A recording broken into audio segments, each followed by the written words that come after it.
All right, shalom, family. All right, so I'm gonna do a video real quick, showing a few books.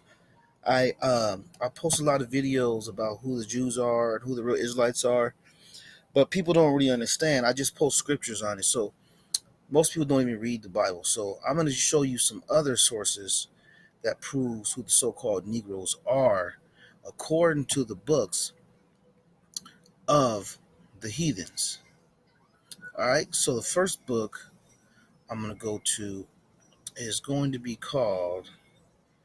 Here it is. Critical Review or Annals of Literature by Society of Gentlemen. All right, so this book is, I believe, it's a 1700 piece of literature in the 1700s.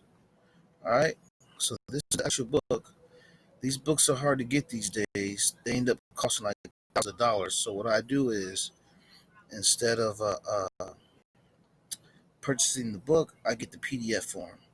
Okay, so as you can see here, as you can see right here, this book is not new. It's old. You can tell just by the artwork.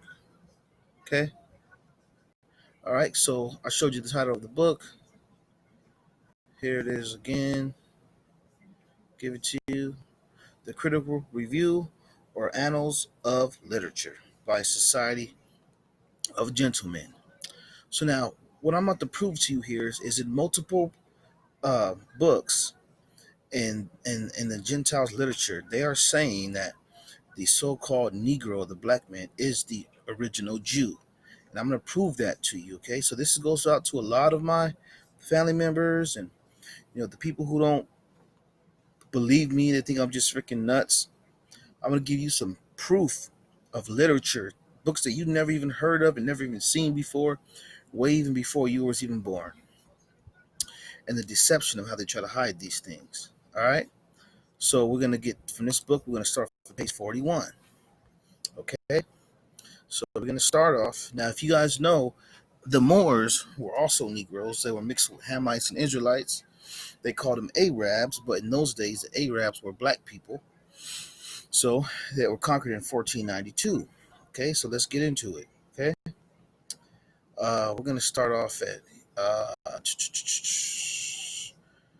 top. Let's go right here. Go back to the Swedes.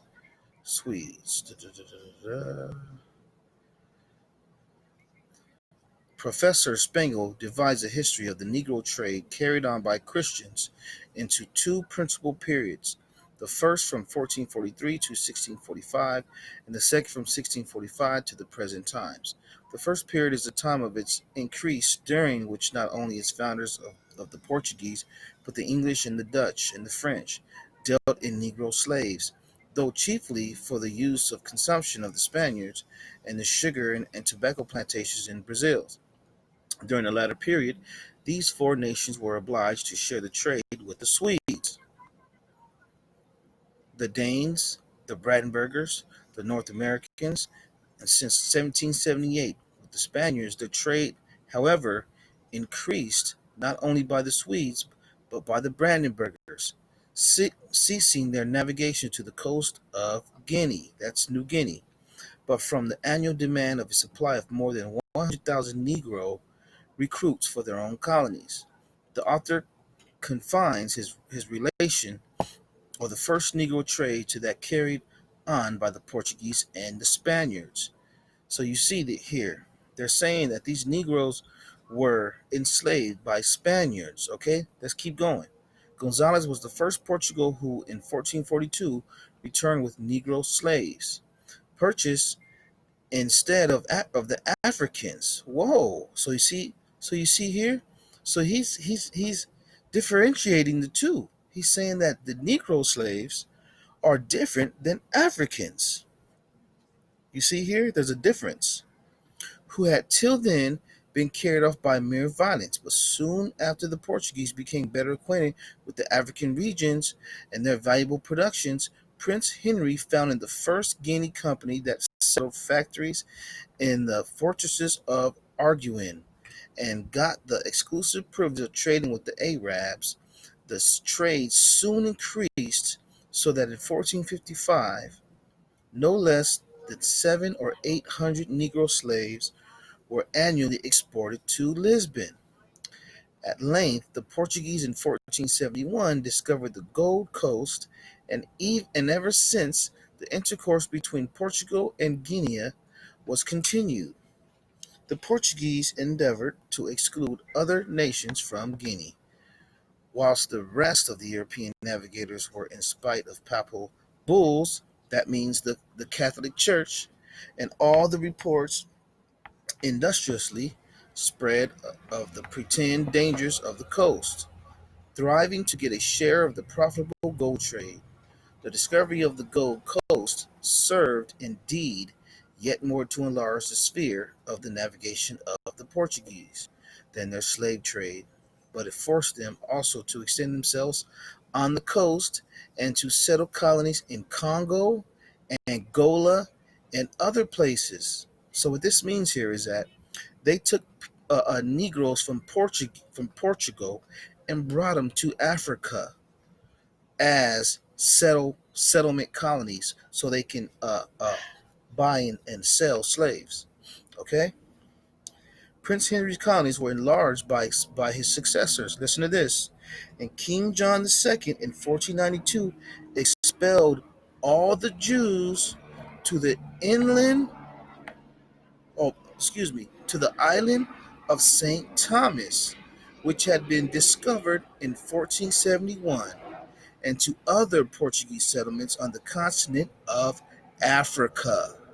And from these banished Jews, listen to this very well, and from these banished Jews, the black Portuguese, as they are called, and the Jews in Loango, were all despised, even by the very Negroes are descended. So you see here, this right here is a book that's referring to Negroes as Jews. Is there something there? All right. Now I had another book for this too. Matter of fact, I'm gonna go to the same book, but I think I'm gonna go to another page. Or you know what? I'm gonna go to another book. This is the book I'm gonna go to now. This book is gonna call "The Jews and Moors in Spain." Now, if you notice, the term in these days, the term Jew and Moor was interchangeable. It was used many times interchangeably from meaning a Negro. And let's prove that. Okay, let's prove it. Just so you know, I'm not just talking out of my you know what. I'm gonna prove it to you. Okay, so this is the book. We're gonna start off. Let's see. I was gonna do 94. Let's do page 94. Okay, 94. All right. So this is an account of when the Moors and the Jews were conquered in Spain. In Spain, that they were forcefully converted to Christianity and Catholicism. So this is an account of it. Okay. Now you can read this on your own. You can pause this and you can zoom in on it. But it's pretty much saying that the Jews were not able to uh, to observe their traditions. Okay. The Jews knew what was wanted. They paid a large sum of money, and the laws remained inoperative till Ricardo's successor, Sisbuto, ascended the throne.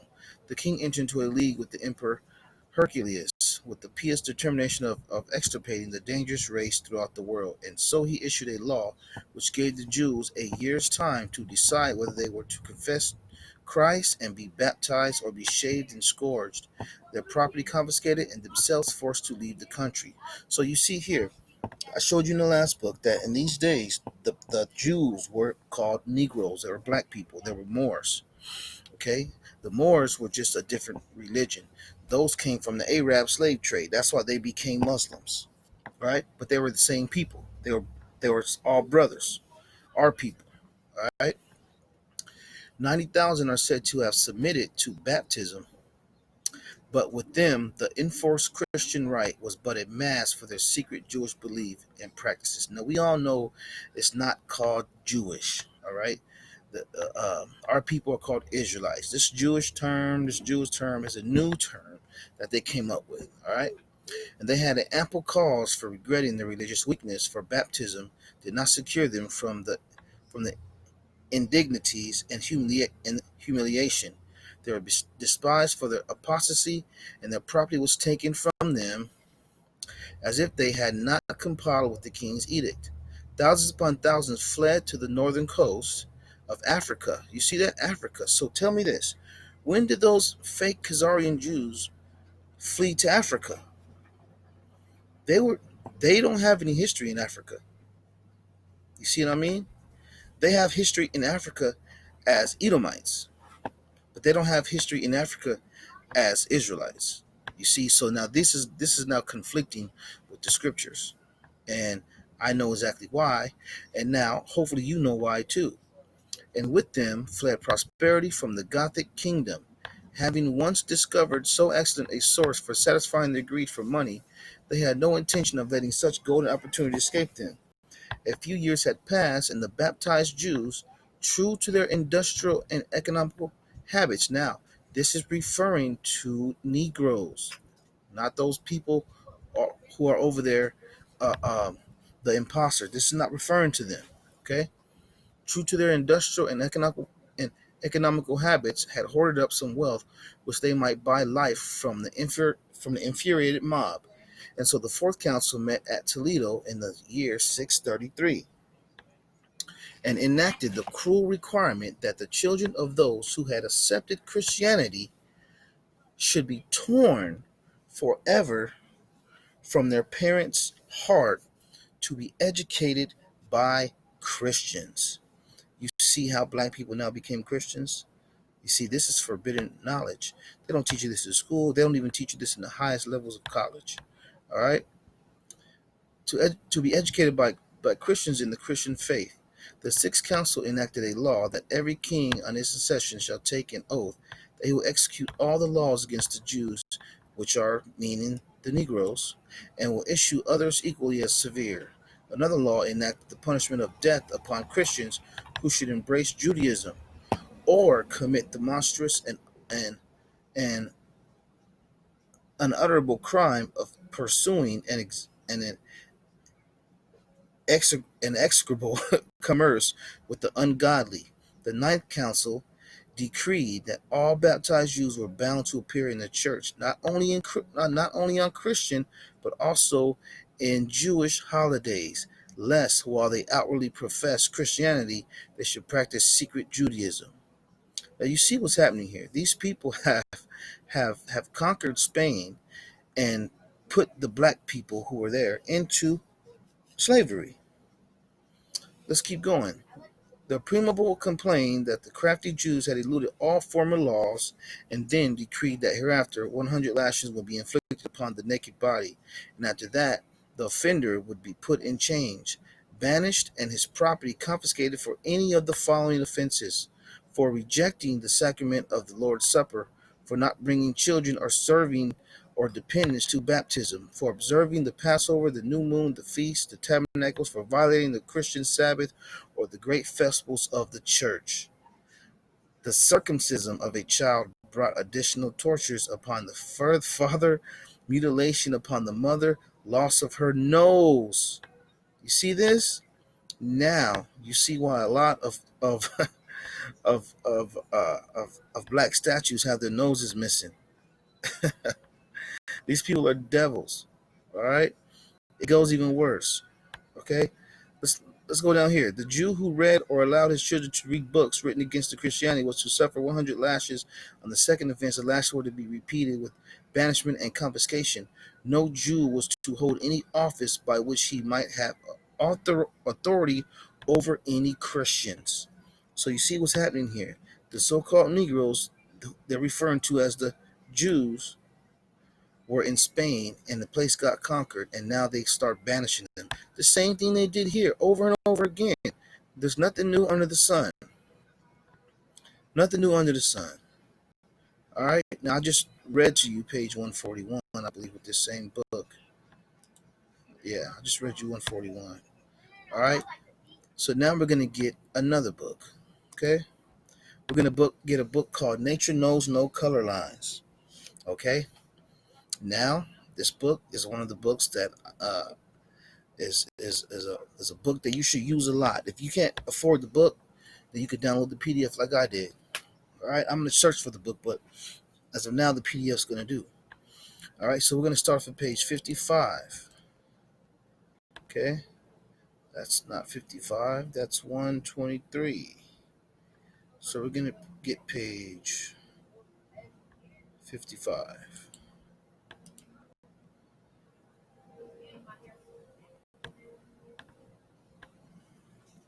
All right, we're gonna get page 55, and I believe that's all the way at the bottom.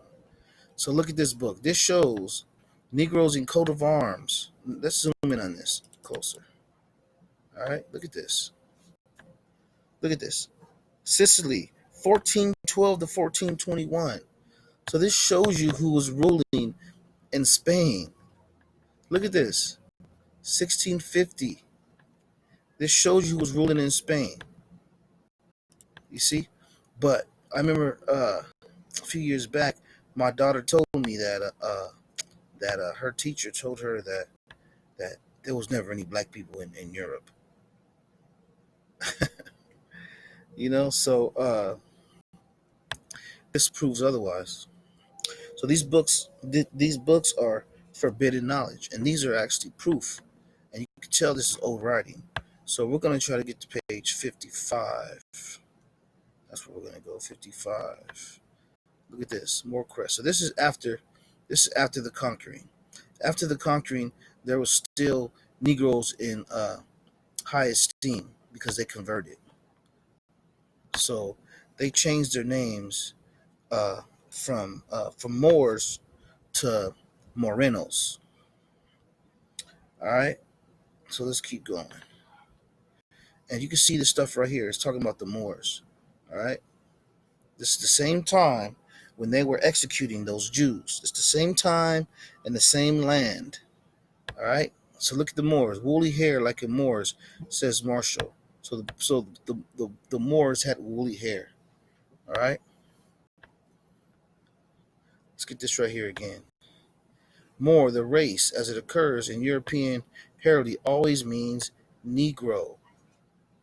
Moor's head, says Berry, is heraldic term for the head of a black or Negro man. Abbott says Moor's head, the head of a Negro. All right, so this is telling you that the Moors were black people, and the Moors ruled Spain from 711 AD to 1492. All right, so we know this now. So now we're getting so now we're getting somewhere. All right. So the Negro as a Moor, Negro ancestry. This book goes very deep. If you don't have this book, I suggest you get it. But we're going to page 55. Oh, check this out. Look at this. Look at this brother right here. Look at this brother. Emperor of Morocco. See that? He's a brother. The Emperor of Morocco playing chess. See, now I saw something right here that kind of got me. You see his fingers right here? Look at that. You see what he's throwing up? See, so our people was involved in the same stuff too, and that's why the Most High just decides to start destroying people because they start turning wicked. So you see, this is the Emperor of Morocco. All right, he's a Moor. Let's see. Let's get up here. The noble families in Portugal and Spain absorbed the blood of the Ark or the Moor. Okay, so pretty much what this is saying here is that the Edomites who conquered Spain in 1492 start to absorb the noble families of the Moors, the so-called Negroes, and they assume their identities. That's what they done. So they start assuming people's identities. So those fake Jews over there, they didn't start calling themselves Jews until 1860. All right. So after we were conquered and went into slavery, that's when they start to call themselves us because we were so destroyed we couldn't say nothing no more because we was in slavery. All right. So here it is: racial intermixture in Spain and in Portugal. 50, chapter 5. We're gonna go here. While white Vandals were pouring into Africa in the 4th and 5th centuries, Africans continued to arrive in southern Europe chiefly as slaves, but in 711 AD they came in as conquerors. So you see this here. This is something that they don't tell you about. In 711 AD, the Negroes came in as conquerors. Crossing into Spain, they captured Gibraltar and defeated the Goths, the white Germans invaders of three centuries earlier. The commander Tariq, a Negro, gave his name to Gibraltar, formerly Calp. The Africans were Moors, sometimes called Arabs. See this right here? The Africans were Moors, sometimes called Arabs, because of their language.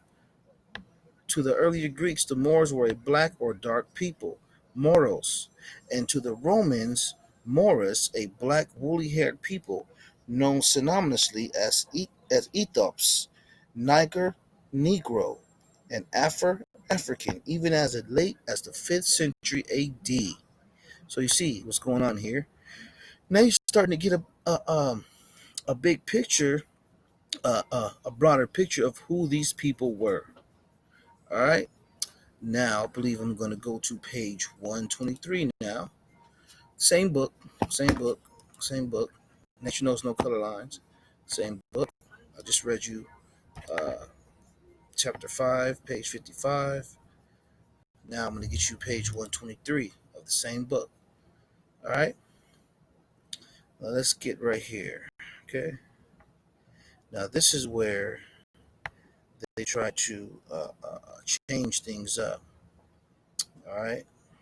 Because they try to say that the black people the Jews became white through mixing. But we all know that's impossible because Deuteronomy 23:7 tells you that you can't do that. It tells you that you cannot enter into the congregation if you mix with the Edomite into the third generation. So you can't make another race of people. The Most High doesn't accept that. That's why he made rules. Like, the Most High is not going to make a race of people, and now because mixing, now it's another race. That's impossible. And a lot of brothers with the 12 tribe chart, they don't understand that either. All right, so let's get this. The Portuguese Jews were very dark. Here it is. The Portuguese Jews were very dark, says Pritchard. The Duchess d'Abrantes, wife of Napoleon's ambassador to Portugal, said the Jew, the Negro, and the Portuguese could be seen in a single person. So dark were the Jews, especially of Portugal and southern Spain, that many whites thought all Jews were black or dark. So this is how they trick you into not knowing who you actually are. Now they say those Jews are all white, and they totally cast out even a dark person being a real Israelite from the scriptures. All right, I'm gonna go into another book after this, but once again, let me give you a quick recap on the books. Okay, this book was called Nature Knows No Color Lines. All right, really good book. It's by J.A. Rogers. If you don't have this book, you can download it PDF. If you want it, drop your email in the link and I'll send it to you. All right. Now we're gonna do this book here. It's called The Critical Review or Annals of Literature by a Society of Gentlemen. All right, this book is pretty good too. Now I had another book actually that I'm gonna do next. It's called the History of the Jews, Volume 4. I'm gonna get into that one next. All right, so that's that book. Now, this is another book called The Jews and the Moors in Spain by Joseph Crosskop. All right, so this is another book too. If you don't have this book, I suggest you try to get it or download the PDF. If you can't find the PDF, I'll send it to you. All right, so that's going to conclude this video, and I'm going to do another video after this. All right, family.